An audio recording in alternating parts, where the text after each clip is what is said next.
Okay, so that was scary, but not too bad. Here's our Bluetooth adapter plugged into our bypass harness.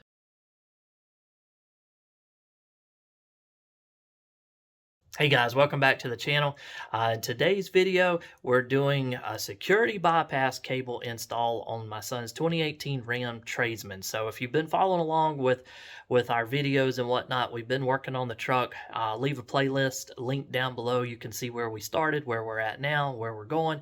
But today's video is going to be real quick. I'm actually filming two videos kind of at the same time. One, we're reprogramming the key, a second key, because the truck didn't come with one, but that'll be in the other video. I'll leave that link down below if you want to check it out. And this one, we're going to focus on like daytime running lights. We're going to turn those on through the software that we've got, and changing some tire sizes, and show you some other settings that you can change too. So again, doing kind of killing multiple birds with one stone today. So if you want to follow along, hit subscribe. I'd appreciate it.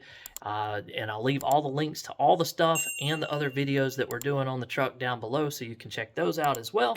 I appreciate you being here, and let's go ahead and jump right into it for just a quick update. So here's what we've got on the bench. We've got the V-Gate iCar Pro Bluetooth adapter. So it plugs right into your OBD2 port underneath the dash on most all vehicles, and you can check them out again. That link will be down in the description box. But again, we've already tested this out. They've got, and it's working flawlessly. Here's our brand new key. With this, it comes with an app book with all kinds of software that you can use. There's number one is the JScan that we're using on the iPad over here. So once you have it plugged in your car, you can pick from all kinds of different vehicles. And of course, we're in the Ram category. And then you've got all kinds of different 1500s, 2500s, year models and makes and everything. So this will work for quite a few different vehicles. And then while we were playing around with the settings for a test run, trial run, we found out if you want to change stuff like, you know, door code, not codes, chimes and parking lights and daytime running lights and tire sizes and all that, you can do that with this, but you need what is called a security bypass cable. And so this will allow you to plug that adapter here into there and bypass your security. So let's get it all in the truck and see what we got. All right, guys, here's what we're working with. Again, this is the 2018 Tradesman, Ram Tradesman, with the stock factory radio.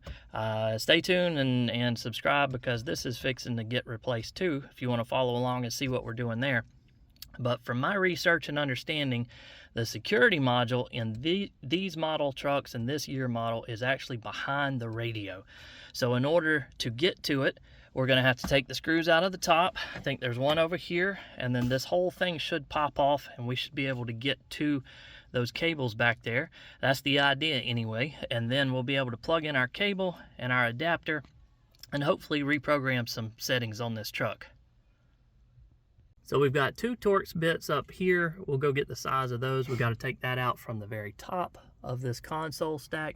We pop this out because in most things that we've seen, it says there's another screw in here, but in this model or this setup, maybe it's only for the center console models, since this one is a third bench seat and the console's not connected. Maybe there's not one in here, but don't see anything in there. So I'm hoping this will just pull straight off once we get these top two out. All right, so it's a T20 is what fits these two, so we're going to pull those out now. All right, so we used a little trim panel pry tool to get those three clips up on the front, and then it just slides right out. There you go. Okay, so that was scary, but not too bad. We just grabbed it right on the front edge of where we took that piece out, right here and right here, and just pulled straight back towards us. And then the plastic trim clips, you can see on the inside, there's one here. There's another one in the top over here, and then all down the sides. And then once you kind of get that to release, then you can pull the bottom ones off too. So there's two down there, right there at the bottom, that kind of hold on. So just pull them straight out. Don't bend them or twist anything, and then they should pop off. I think we're going to attempt to just leave all these wires and everything connected. It's holding just fine where it is. That way we don't have to worry about that. If you do connect the wires, or you go to test this or try anything out, You want to make sure you've got your shifter and everything hooked back up before you turn the power back on, or it's probably going to throw a check engine light or error code. So make sure you got it all hooked back up before you test anything. I think this module is somewhere back here behind the radio from what I understand. So we're going to take these 4 bolts out just so the radio slides out, and again, see if we can access what's back there behind it. Okay, with the radio out, just 4 7mm bolts to take it out, and it slides right out. We did not unplug it just yet. We're going to try to avoid having to unhook everything. It's not that big of a deal, but the less you take apart, the less you got to put back together. So you can see here's this black metal bracket. There's a bolt here, here, and then down there. That one might be a little pain in the butt to get to, but that security module is mounted to this bracket back here. And so you can kind of see the bolts where I think it's screwed through and mounted coming from the top side. So we got to get to that. Don't think there's really any way to get to it from this side. There's your wiring and whatnot from behind, but we got to be able to get to it. So that's what we got to do now. So like I was saying, those bolts are 7mm bolts too, and that one at the bottom's a little bit of a pain to get to, but this tray that's underneath it is plastic, but there's not an easy way to get to it. So I got my little swivel adapter on the end of an extension, and you can just force down on it, and it'll move that plastic piece just enough where your socket will snap onto that bolt and loosen it. And you don't have to take it out, you can just loosen it, and then this thing will start moving around and you'll be able to take it out and kind of bend it down and get to what you need to. All right, so there, oh, my light died, of course. I'll get another light. So there are the 2 plugs.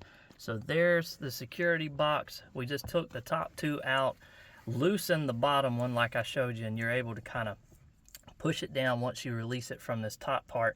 Then it's got 2 pressable locks tabs on the plugs, and then they just slide right out. So now we should be able to take our new cable, bypass cable, and plug it in and see if this is going to work like we think it should. We got her plugged up to the 2 plugs we took off the security box back there. We got the radio just put back in to get the stress off those wires. 1 bolt just to hold it in from falling out, damaging anything. And then here's our Bluetooth adapter plugged into our bypass harness. So let's see if we can now program or do anything like we're hoping. Here's our adapter plugged up and reading.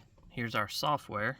We're using the JScan software for this, and we're going to start with something a little easier like daytime running lights. So we're going to go here, DRL lamp location. Let's try that one. So none right now, and then we want to come down here and say we want them to go to the turn signals, and then we're going to say done and go.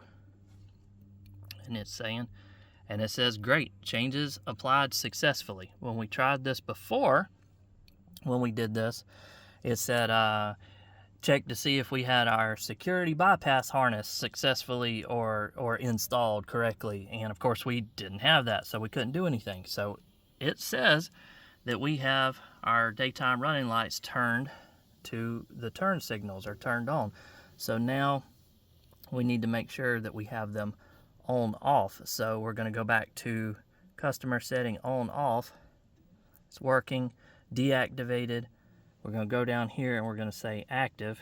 We're going to say done and go. Working.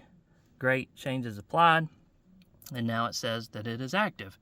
So hopefully we now have some DRLs for our fog light locations. So we're going to go check that out. So we just finished programming the DRLs to the turn signals. I think I said fog lights earlier. Turn signals. Now the truck's running and it's in park, so they're not on. But as soon as you put it in drive, there they are. They came on automatically for the turn signals and working just fine, just like we programmed it. So now he'll have DRLs for his turn signals. So that's going to wrap up another mod video for this truck. If you've watched the other one, I'm doing two videos with the same idea. One is for the second key programming. So if you need another key programmed, I'll leave a link to that video as well, so you can follow along and see how easy that went. And then the other one was for more general programming daytime running lights and changing tire sizes and stuff. So I've kind of got two videos going. So I appreciate it, you being here watching. If you got any questions, leave them down below. I'll answer them for you if I possibly can. Hit the thumbs up or subscribe if you want to for more content like this or other stuff we're doing on the channel. I appreciate you being here. I'll catch you in the next one. Bye.